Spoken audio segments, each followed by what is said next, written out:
And Diane Macedo in New York. And I'm Gio Benitez in Tampa, Florida. We want to get straight to our top story, of course. Tropical storm Ian is moving through Florida after making landfall as a Category 4 hurricane. President Biden has approved a major disaster declaration for the state as Ian leaves a trail of destruction in its wake, trapping people in flooded homes and knocking out power for millions of customers. A flash flood emergency is in effect right now for Daytona Beach, where search and rescue efforts, of course, are underway. Officials here in Florida say deaths have been reported, but we just don't know that number just yet, Diane. Now here's a live look at the radar. Ian is now dumping rain over Orlando, creating a 1,000-year flood event there. And Governor Ron DeSantis is now saying the impact of this storm is historic. We have full team coverage this morning. Chief Meteorologist Ginger Z starts us off from Fort Myers. Coastal Southwest Florida decimated. Ferocious Hurricane Ian shredding parts of the peninsula. The Category 4 storm making history as one of the most powerful hurricanes to ever make landfall in the Sunshine State. The amount of water that's been rising and will likely continue to rise today, even as the storm is passing, is basically a 500-year flood event. Ian slicing onto the coast Wednesday afternoon on the Barrier Islands near Fort Myers. Winds up to 140 miles per hour ripping apart homes, sending debris like projectiles. Surge pushing water laced with rubble through the streets. Ian also carried life-threatening and record storm surge. The ocean overtaking the land. Overnight, more than 2 million customers throughout the state losing power. That's my grandparents' house. In Fort Myers Beach, many waking up to find they've lost almost everything. Somebody's RV came in our backyard. That's our pool. That's our deck.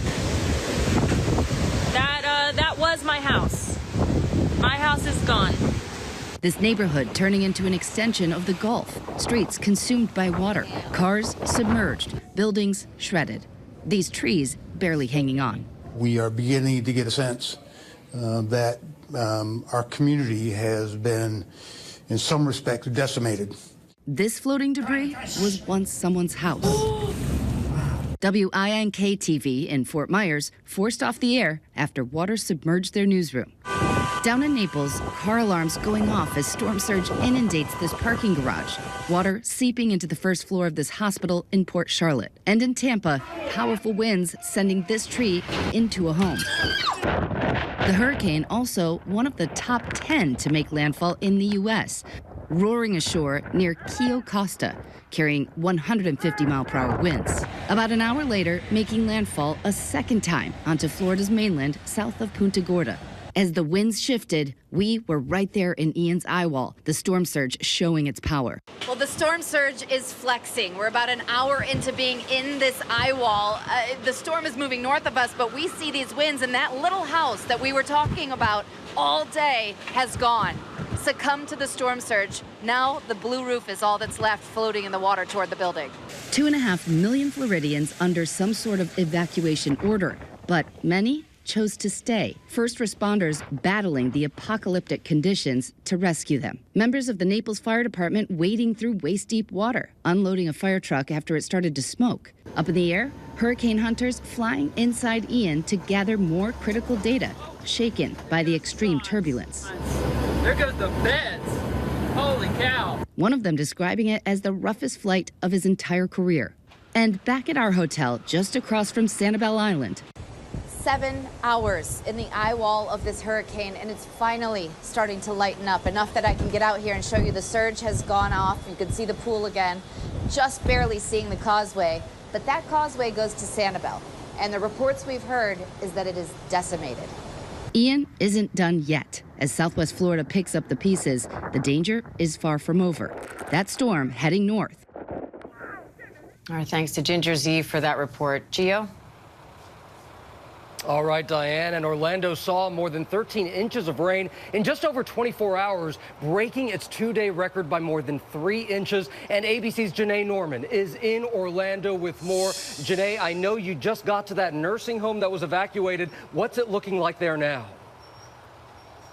told you, the rain is still coming down and that wind is blowing, and when those gusts come, it is strong. If you don't feel it, you will see it blowing across the water that has literally turned this neighborhood in the parking lot of this nursing home into what looks like a river, Gio. So fire rescue is still out here getting some of the residents out of the nursing home. They said that they got the call around 5 this morning, and they said that this nursing home was prepared. And I'm going to tell you the story, and this is an example of the challenges here in Orlando. They were prepared. They had sandbags at the front of the building, I'm told, to try to keep some of the water out, and it was just more water than they expected, more water than they were ready, and the building took it on. And the assistant fire chief here told me that when she first got inside, it was just to about her ankles, but by the short time later, it was much higher. So they've been pulling people out and slowly taking them away. But I do want to show you it is incredible to see how much water has overtaken this neighborhood. There are homes and cars submerged over here. We just watched a handful of people try to walk out because I can't imagine that they had another way out of this neighborhood. On the end home here, there are even 2 people who we've seen coming to their second-story window to try to talk to folks. But you can see the water is up to their front door. So that is the situation out here, Gio, as the wind is still blowing and the rain is still coming down. And Janae, I think that what we're seeing right here is that this is a rain event for Central Florida, because we know that for the coast, of course, it was that storm surge, but now this is a rain event and you're witnessing that right there. How long would you say it's been raining there to cause this much flooding? I mean, Gio, it was raining steadily. We're going to turn back this way just so you can see the ongoing evacuations in this rain that rescuers are dealing with. The rain was ramping up yesterday. It was really going as we went to bed, and it continued all through the night. There were a couple lulls throughout the day so far, but it has continued to come down, and that was one of the main concerns that local officials told me that they had with this storm. With Hurricane Ian, they told us the 2 biggest concerns were going to be flooding and wind damage. We know that there have been some down trees, down power lines, power outages, but this flooding has caused major concerns around the area. There was a flash flood emergency for parts of Central Florida this morning. Those could be still continuing, but there have been roads that have just been covered, inundated with water, blocking roadways of cars unable to get through, folks having to be rescued from their cars, and as you can see behind us, people still being rescued from their homes, from assisted living facilities to try to get to safety. And we, of course, are very concerned about those residents inside that nursing home. Janae, you're telling us that there are still residents inside right now that fire rescue is trying to get to. 100%. We just watched 2 of them being brought out. The assistant fire chief I spoke with told me it could take them a couple more hours. There were 106 residents here, she told me, and that's not counting the staff members who were also here during the storm to keep them taken care of. So they've been working to load up buses and vans. We've seen them drive away, but then those buses and vans have to come back and they load them up again. So she said it could be a couple more hours. So that means in these conditions, folks are still inside that building where there is water at least above their ankles, possibly up to their knees, even higher, as fire rescue is just taking their time trying to safely get them out and get them to shelters. All right, and we certainly hope that they get to them very, very quickly and get them out of there. Janae Norman, thank you so much for that. An incredibly harrowing scene playing out right there, live right now. All right, Diane, let's go back to you in New York. Gio, thanks. And the danger is not over yet, as tropical storm warnings are in effect for Jacksonville, and hurricane watches have been extended into Georgia and South Carolina. ABC's Trevor Alt is in Jacksonville with more on that. Trevor, we've focused a lot on the west coast of Florida, which took the biggest impact from this storm, but now there is concern on the east coast as well.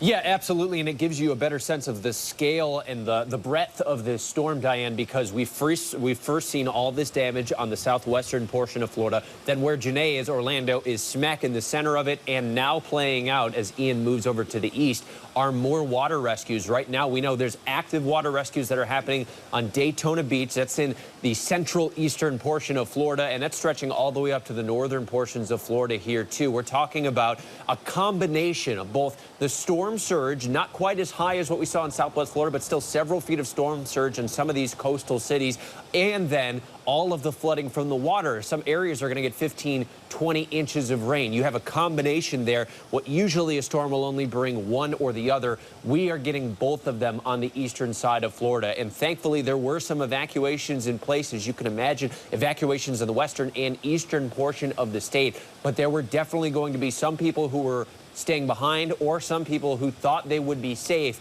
as overnight this storm shifted a little bit to the east, and that meant some of the cities that were a little bit further south that thought they were going to be okay got a lot more rain than they originally believed they were going to get, and they've been inundated, and these rescues have become necessary here too. Jacksonville has so far been spared from the northernmost bands of Ian, but it's been strong enough and the weather has been harsh enough that they've had to shut down the airport here, as has been the case over so much of Florida. So we continue to watch this eastern side. Ian appears to be shifting over onto the Atlantic Ocean, and while that is good news for the cities here in Florida, it means the storm is likely going to be gaining some more steam as it then makes its way up to Georgia and to South Carolina too, Diane. All right, Trevor Ault in Jacksonville. Thanks, Trevor. And let's go back to ABC News meteorologist Greg Dutra with the latest on the forecast. Greg, where's that storm heading now? Heading off of the coast, and as Trevor said, going to gain some steam as it makes its way into the Carolinas. But I want to show you, going back to Janae's live shot, just how much rainfall Orlando had. The rain had already started yesterday at this time. This is a 24-hour loop, and look at it go. Just bands and bands of heavy rainfall. You're getting the oranges, the reds in there. They set their two-day record at 13+ inches of rain. Some of those sensors coming back with 16+ inches around the greater Orlando area. Again, moving off of the coast now, basically just moved off of Kennedy Space Center. Thank goodness they rolled Artemis back in, because it would not have handled this very well. And going on up to the north, it heads over some pretty warm water. Right now, current winds are at 70 miles per hour. If that holds, then there's a pretty good chance this gets very close to, if not at, hurricane strength as it makes its way into Charleston, which is where we're thinking it's going to make landfall, probably just south of Charleston. Again, it's third landfall, so hurricane warnings are up instead of just tropical storm warnings, which are also in place too, but they may indeed, Diane, get upgraded. All right, Greg, we'll keep an eye on it. Thank you. No problem. Coming up, we're getting a clearer look at the destruction left behind by Ian, and we'll talk with a congresswoman on the recovery efforts now underway. Stay with us.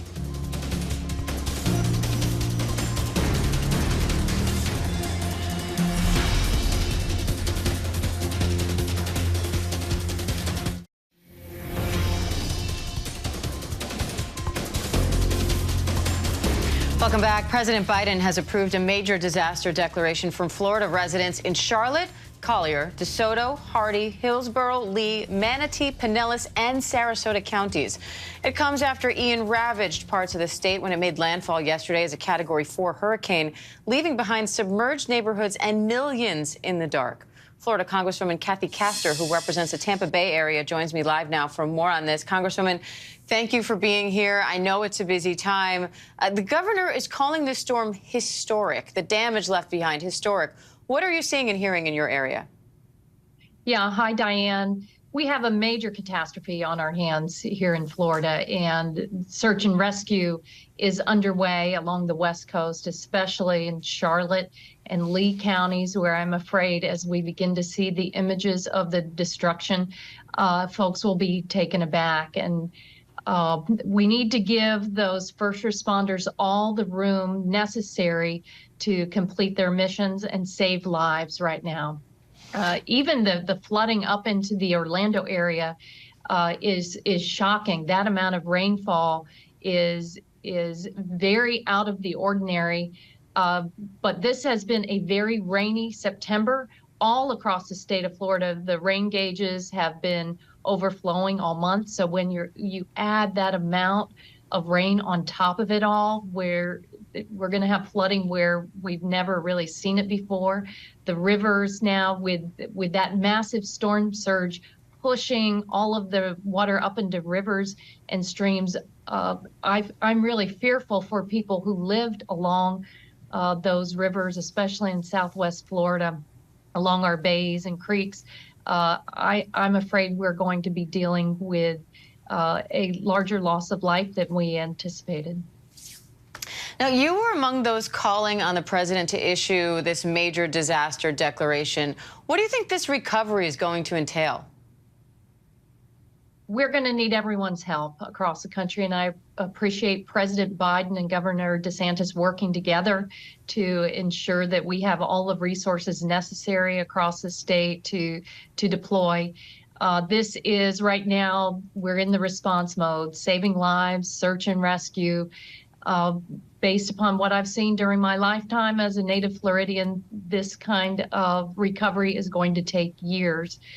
People's homes being washed away means their livelihoods, their lives have been put at risk. They won't be the same, and we're going to need to be there for them.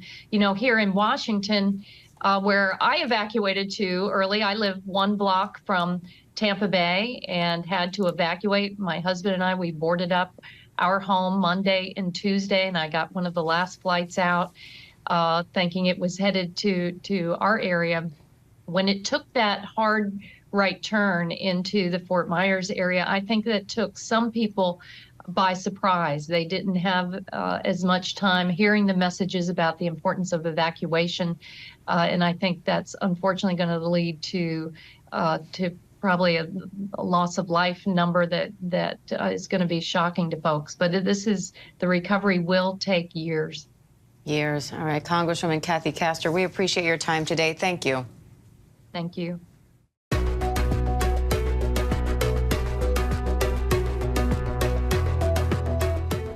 A 4th leak has now been confirmed in the Nord Stream fuel pipeline amid allegations of Russian sabotage.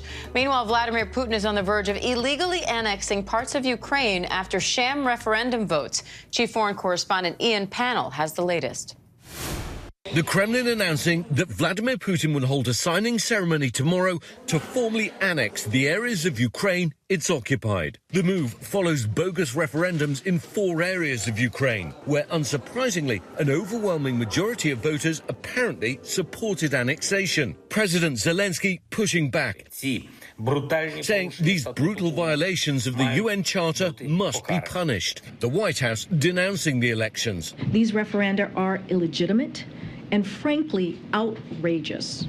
We will never recognize these illegal and illegitimate attempts at annexation. The White House is expected to announce a new round of sanctions, but in the meantime, unveiling another $1.1 billion in significant military aid to Ukraine. A 4th leak's being confirmed in the Nord Stream gas pipeline that runs under the Baltic Sea from Russia to Germany. Earlier leaks were detected after underwater explosions. US officials now saying there was apparent sabotage amid an ongoing investigation. Russia denying any involvement, but the incident sending already high gas prices soaring, increasing 14% in Europe since the leaks emerged. Inside Russia, the flight over the borders continues, thousands of men fleeing into neighbouring countries to escape Putin's military draft. The US Embassy in Moscow now urging all American citizens in Russia to leave the country immediately amid fears they could be conscripted into Russia's troubled war in Ukraine. Our thanks to Ian Pannell for that report. Coming up, help is on the way for millions of Floridians without power and basic necessities. We'll talk with Operation BBQ Relief after this.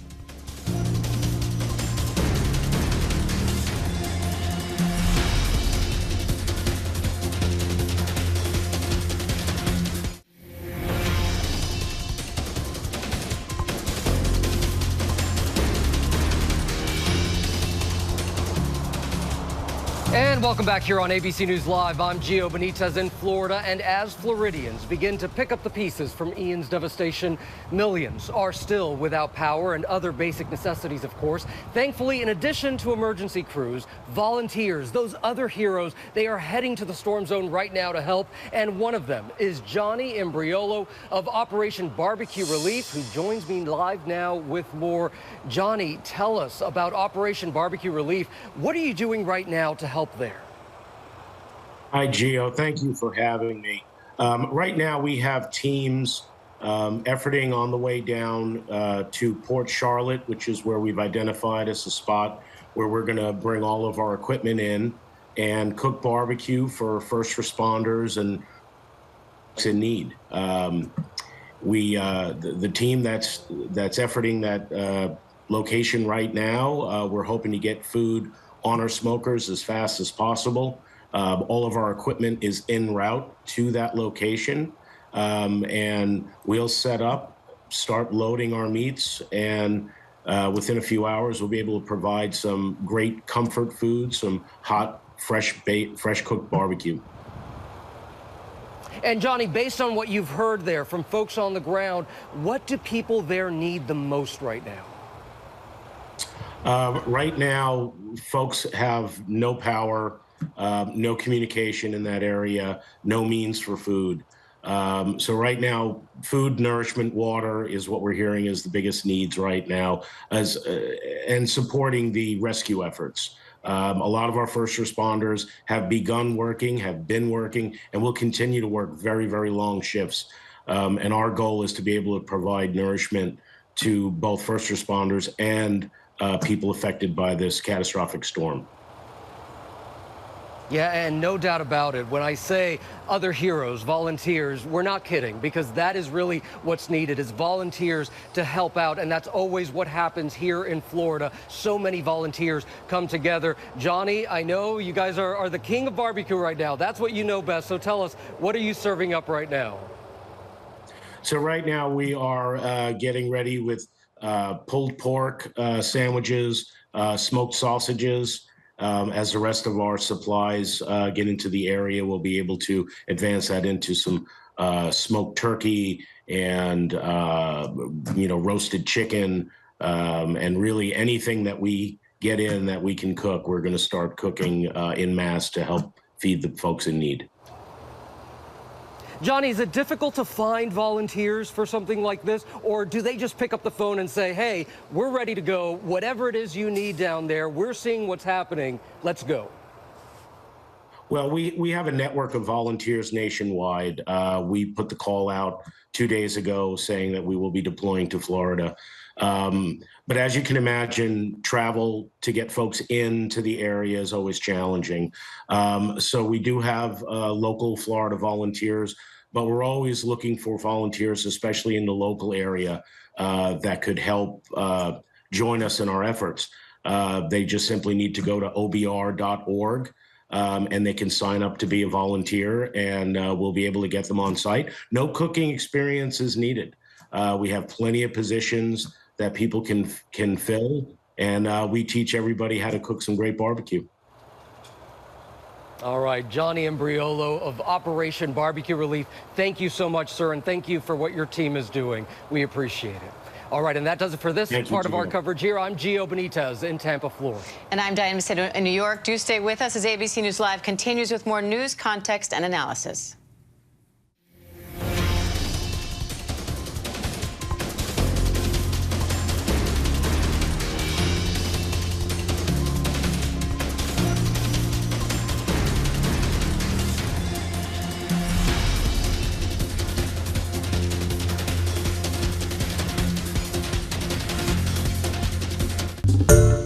Hi everyone, George Stephanopoulos here. Thanks for checking out the ABC News YouTube channel. If you'd like to get more videos, show highlights, and watch live event coverage, click on the right over here to subscribe to our channel, and don't forget to download the ABC News app for breaking news alerts. Thanks for watching.